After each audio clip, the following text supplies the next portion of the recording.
Un cordial saludo a los estimables amigos y amigas de Aclarando Conceptos.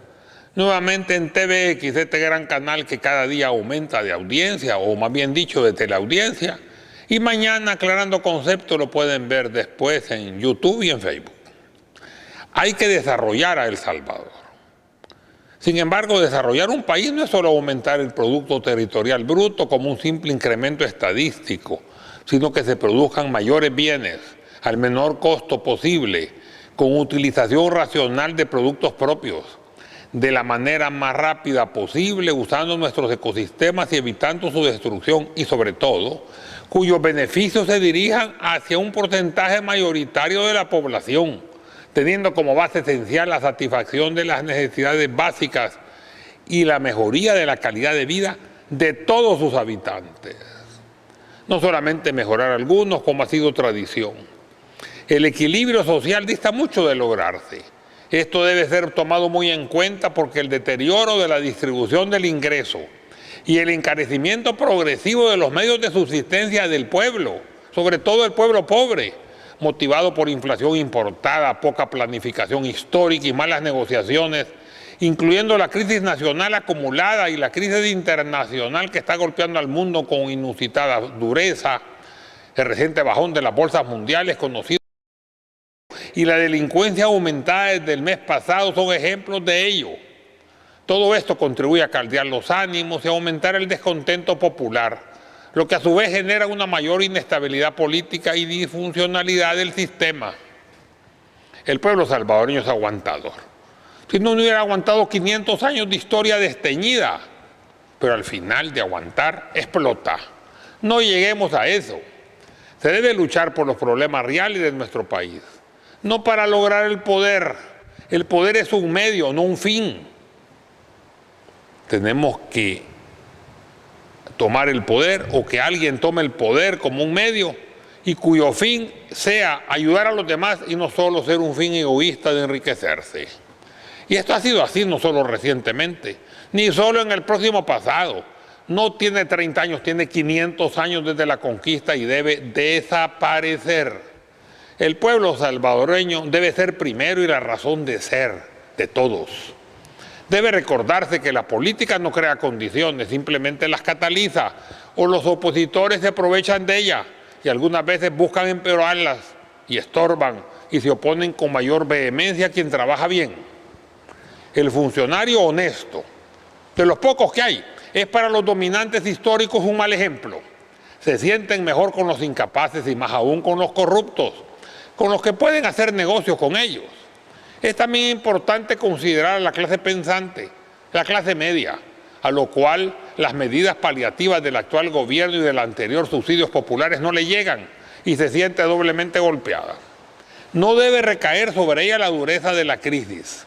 El Salvador, al no disponer de riquezas apreciables, no solo mantiene un PIB bajo, sino que debido a las desigualdades sociales este se encuentra mal distribuido. Históricamente le apostamos a un monosistema de desarrollo. En tiempo de la colonia era el comercio esclavo sometido, parcial libertad pero con enormes cargas tributarias. Luego el añil que devastó todos los bosques de pinos y encinas de la zona norte y centro del país. Claro, nadie dijo nada porque eran los ricos los que estaban aprovechando del añil que era en ese momento nuestro grano de oro. Luego el café, cuyo desarrollo no fue suficiente, si bien al menos nos evitó desertificarnos por el casi único bosque que nos queda, aparte de los manglares, el bosque cafetero. A este se le agregó el cultivo del algodón, que no solo contaminó con exceso de insecticida a la tierra y el agua y los riñones de la gente, sino que contribuyó a talar la zona costera. Posteriormente le apostamos a una industrialización, que como fue diseñada produjo industrias fantasmas que al amparo de la protección fiscal desproporcionada se dedicaron a la última etapa del proceso fabril, prácticamente ensambladoras o pulidoras o terminadoras que dependían de la materia prima importada, que generalmente eran productos semi-elaborados o en proceso de finalización. No le hemos apostado a ponerle a nuestras exportaciones un alto valor agregado, salvo raras veces. Generalmente hemos exportado materias primas sin transformación alguna, o bien productos industriales que hemos traído casi prácticamente terminados. Inflamos así nuestras exportaciones, ya que consideramos como exportación total los productos con un alto contenido elaborado en el extranjero. Le apostamos a la maquila y consideramos como exportación todos los insumos que importamos en tránsito y aquí solo ensamblamos o solo medio transformamos. Y no solo el vestuario, sino también alcohol, otros biocombustibles y un sinfín de productos con una industrialización aparente. No sabemos qué materias primas disponemos, ni cuáles son nuestros recursos, ni sabemos cuáles, cuánto, dónde y cómo obtenerlos. Y seguimos concediendo exploraciones y permisos de explotación sin saber lo que realmente se exporta o se explota realmente. Lo hacemos por las buenas. Después tenemos que hacerlo hasta por las malas. Todos nuestros recursos del subsuelo y del mar son regalados a las transnacionales y solo ganamos lo que ellas declaran de la renta y no siempre coincide con la realidad. Por supuesto, muchas veces son más bajos. A veces declaran pérdidas o exigen ganancias. Da risa, a veces da cólera, a veces da lástima, a veces dan ganas de llorar. Grandes y enormes monopolios y también oligopolios perdiendo. Contaminamos y permitimos que se nos contamine. Reforestamos con árboles no apropiados para nuestro clima que luego se secan. Eso ya pasó en un gobierno de derecha. Siempre se ha mantenido un comportamiento dual. A la hora de que el Ministerio del Medio Ambiente otorga permisos, por un lado permitimos botar en un área para hacer varias carreteras o un centro comercial o un campo de golf, que luego no solamente bota los árboles, sino que se queda con el 80 o 90% del agua de la zona y los vecinos sin agua, o proyectos privados específicos del 100% de los árboles y la vegetación. Y por el otro lado negamos permisos para un desarrollo que mantendrá el 80% de su superficie vegetativa totalmente inalterada, etcétera, etcétera. Y cuando el Ministerio da permiso sale el Diario de Hoy con las páginas enteras en contra de eso, pero sin decir nada, cuando por el otro lado hay una deforestación total, si no permitida, abusada. La deforestación permitida para los grandes, o al menos para los dominantes, va acompañada siempre por los permisos de agua y construcción. Ya de antemano. Ideal para hacer colonias, con casas a precios altos que pueden pagarse con cuotas a largos plazos, aunque al final una casa sencilla de $300,000 bordeará su costo $1.000.000 al cargarle los intereses de 30 años de plazo y sus recargos y sus moras exhaustivas. La revisión fiscal a los pequeños y medianos empresarios y la tolerancia sobre los grandes debe invertirse. Esto no solo se trata de justicia social, sino de eficiencia empresarial. Dado el número siempre deficitario de inspectores fiscales, la utilización exagerada de dichos inspectores para presionar repetidamente a una empresa pequeña o mediana señalada, realizando una cacería de brujas, debe verse también como una relación costo-beneficio, ya que por acusar a una empresa pequeña o mediana, más allá de la normalidad, se dejan de visitar y revisar muchos potenciales evasores e incluso mucho más grandes.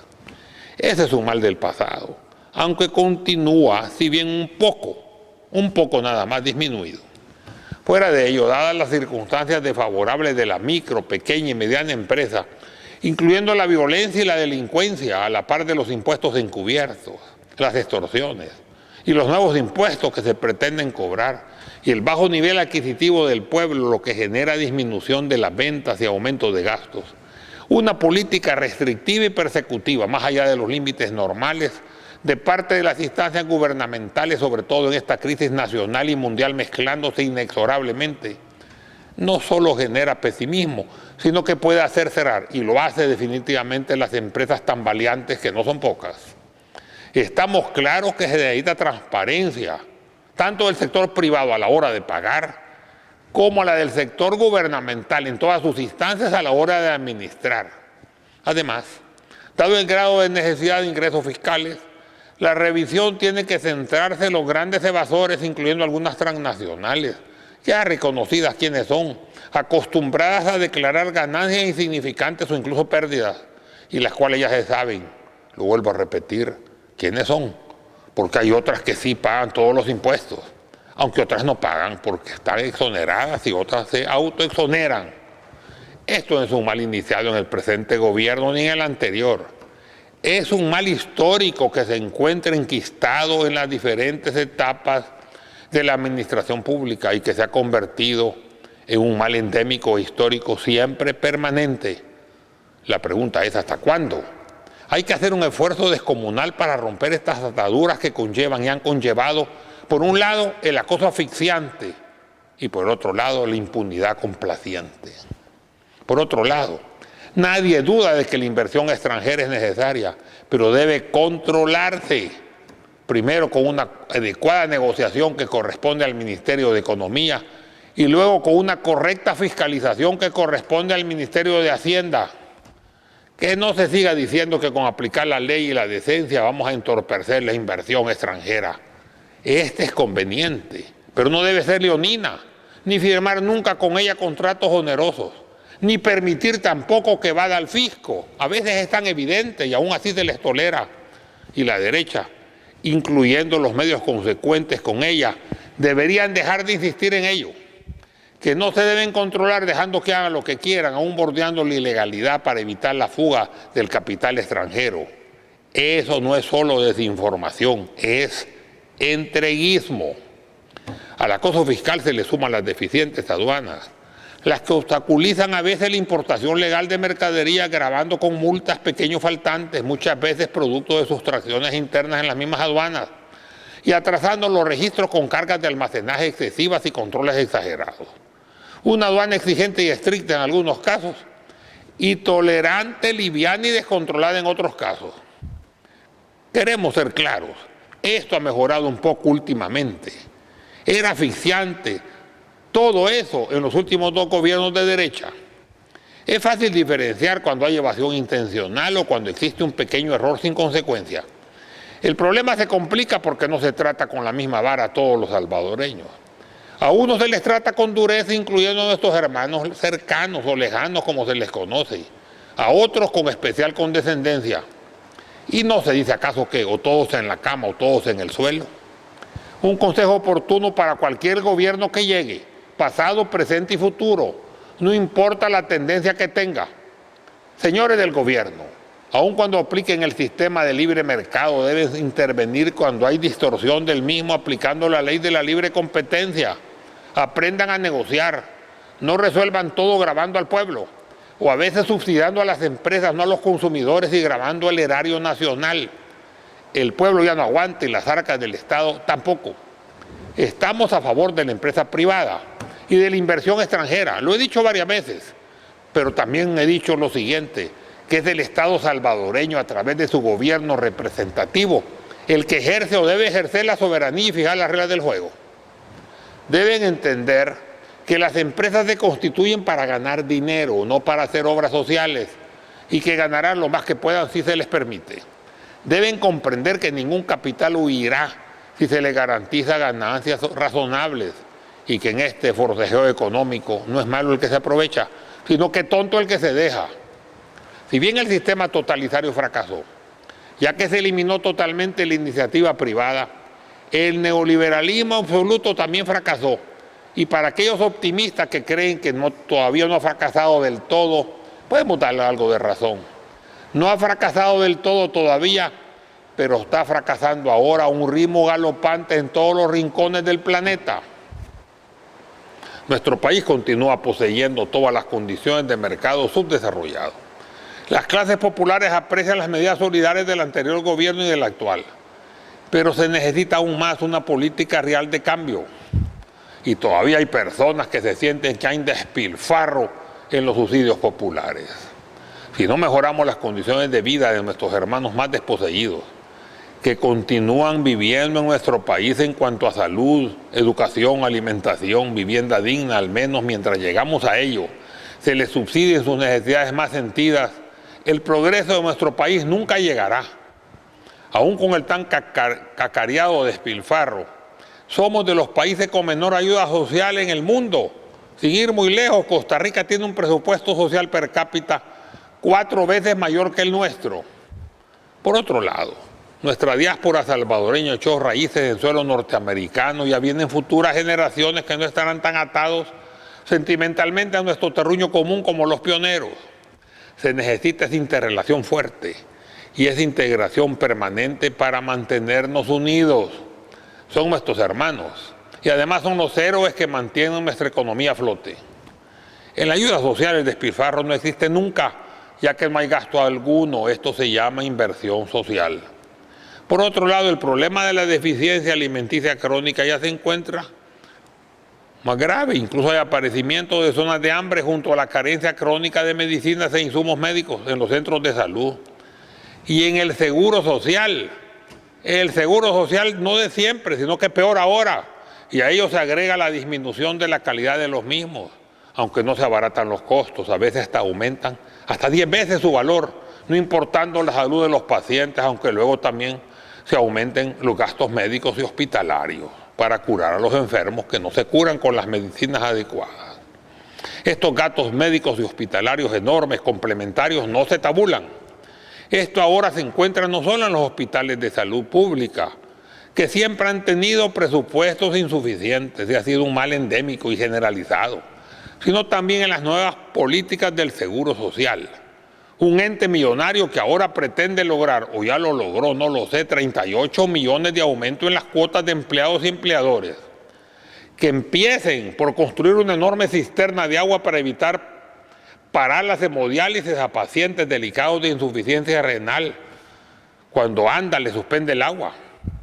Los pacientes se enferman más y muchos mueren. Pasó eso recientemente en el Seguro Social de hoy.